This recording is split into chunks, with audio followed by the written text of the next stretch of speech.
इसी बीच रुक कर लेते हैं बड़ी जानकारी का। कमला नेहरू अस्पताल में हुए अग्निकांड की रिपोर्ट अब सामने आ गई है।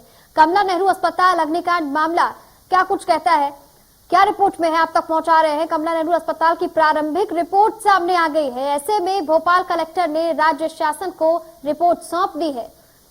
वेंटिलेटर चालू करने के दौरान चिंगारी निकली थी, जिसकी वजह से शॉर्ट सर्किट हो गया और आग पर काबू पाने के समय पूरे कमरे में धुआं फैला हुआ था।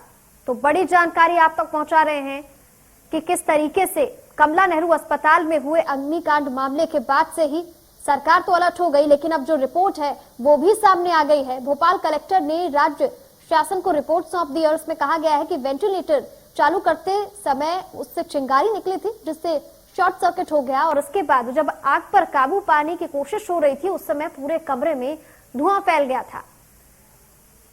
तो बड़ी खबर आप तक पहुंचा रहे हैं, बड़ी जानकारी, जहां पर कमला नेहरू अस्पताल में अग्निकांड में जिस तरीके से परिवारों ने अपने घर के चिराग को खो दिया और ऐसे में अब इसी खबर पर तमाम जानकारी के लिए रुक कर लेते हैं हमारे सहयोगी कुलभूषण सक्सेना का। वो हमारे साथ जुड़ गए हैं। कुलभूषण, अगर बात की जाए इस पूरे मामले की, तो इस पूरे मामले को देखते हुए जो बात कही जा रही है कि वेंटिलेटर से चिंगारी निकली थी और इसके बाद शॉर्ट सर्किट हुआ और फिर कहीं ना कहीं मुश्किलात का सामना करना पड़ा है आग को बुझाने में, तो क्या कुछ अपडेट इस पर है, क्या कुछ और जानकारी सामने आ रही है?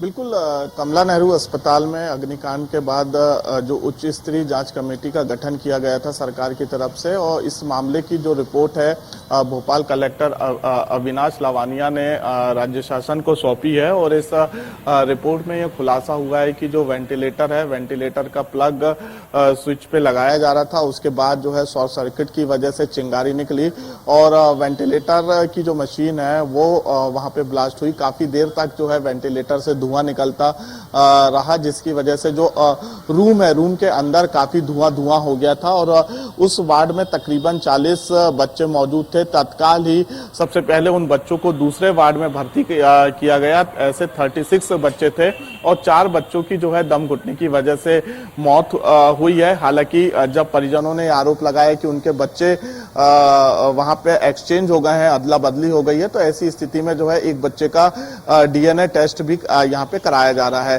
तो यहाँ पे राज्य शासन को रिपोर्ट सौंप दी गई है। शॉर्ट सर्किट की वजह से ये पूरा जो है अग्निकांड हुआ था। इसमें जो लापरवाही अधिकारी और स्वास्थ्य महकमे की वजह से हुई है, उनके खिलाफ सरकार ने सख्त कार्रवाई भी की है। जी कुलभूषण, अगर वेंटिलेटर की बात की जाए तो वेंटिलेटर आखिरी सपोर्ट सिस्टम होता है जब इंसान जीवन और मृत्यु के बीच होता है, और जब उसकी ही हालत इतनी खस्ता हो तो पूरा अस्पताल प्रशासन प्रबंधन में और वहां पर किस तरीके के सारे नियम होंगे, किस तरीके की सारी सुविधाएं होंगी, इसका अंदाजा लगाना मुश्किल नहीं होगा। इस पर अस्पताल प्रबंधन का क्या कुछ कहना है? बिल्कुल, यहाँ पे जो विद्युत इंजीनियर हैं उनके खिलाफ भी कार्रवाई की गई है, क्योंकि यहाँ पे शॉर्ट सर्किट की वजह से जो है वेंटिलेटर में आग लगी थी, धुआं जो है वेंटिलेटर से निकला था। तो एक लापरवाही जो है विद्युत विभाग के इंजीनियर की भी देखी जा सकती है कि आखिरकार क्यों सही समय पर जो है जो लाइन है, जो बिजली की लाइन डली हुई है, उसको बदला नहीं गया या उसकी रिपेयरिंग नहीं की गई या उसे समय समय रहते देखा नहीं गया, जिसकी वजह से ये इतना बड़ा कांड हुआ। और तकरीबन जो सरकारी आंकड़ा है उसके अनुसार 4 बच्चों की मौत हुई है। हालांकि कई बच्चों को अभी भी जो है सांस लेने में काफी तकलीफ हो रही है, क्योंकि जिस समय ये पूरा कांड हुआ उस समय जो रूम के अंदर, क्योंकि ये बच्चों का रूम होता है और यहाँ से तत्काली हवा और जो धुआं है वो रूम के अंदर प्रवेश नहीं कर सकते हैं। इसके साथ ही धुआं बाहर निकालने के लिए तुरंत ही जो है जो खिड़की थी उनकी जो कांच थी, ग्लास थी, उसे तोड़ा गया और धुएं को बाहर निकाला गया। 10 से 15 मिनट का समय लगता है बच्चों को शिफ्ट करने में। तत्काली बच्चों को जो है वेंटिलेटर से का आपसे और भी तमाम अपडेट लेते रहेंगे। तो अब इस पर क्या कुछ रिपोर्ट है वो आपको दिखाते हैं। इधर क्या हो ना, चलो आप सब लोग ही आपस में परेशान हो रहे हो, थोड़ा थोड़ा सा फैल जाओगे। मैडम को भी दिक्कत है, थोड़ा थोड़ा सा फैल जाओ। जांच रिपोर्ट सौंपी है, एक मिनट घटना के संबंध में एक तथ्यात्मक प्रतिवेदन जो है वो हमारे द्वारा भेजा जा चुका है माननीय कमिश्नर महोदय को भी, ACSL महोदय को भी, उसमें जो क्रोनोलॉजी ऑफ इवेंट्स है, कब कब क्या क्या हुआ, किस प्रकार से घटना घटित हुई, उन सबके सारे फैक्ट्स जो है वो भेजे जाएंगे। क्या वजह निकल कर आई सर सामने?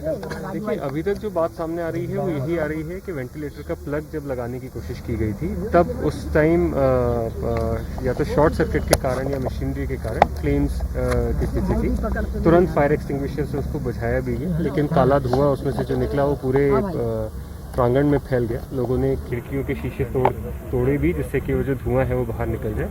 But then of course SNCU बहुत ही एक सेंसिटिव यूनिट होता है एंड सेंसिटिव केसेस ही वहाँ होते हैं। इमीडिएटली जो लोग वहाँ थे, प्रशासन, नगर निगम, सभी लोग भी तत्काल पहुँच गए थे मौके पे। इमीडिएटली बच्चों को नीचे के वार्ड में शिफ्ट किया गया एंड जो भी फर्दर उसमें अभी कार्रवाई है, SNCU को पुनः चालू करने की कार्रवाई भी शासन के द्वारा की जा रही है। उसके संबंध में भी क्या कार्रवाई की जा रही है, कैसे उसको करेंगे, ये सभी चीज़ें भी पूरे मामले की बात की जाए, पूरे मामले की बात की जाए सर, 144 इसमें मैं स्पष्ट करना चाहूँगा कि जो ऑडिट्स वगैरह हैं उसके लिए ऑलरेडी गाइडलाइंस इश्यूड है। हम लोगों ने अपनी एक दल बनाकर ये भी सुनिश्चित कर मध्य प्रदेश छत्तीसगढ़ की हर खबर सीधे आपके मोबाइल फोन पर, सोशल मीडिया के हर प्लेटफॉर्म पर है।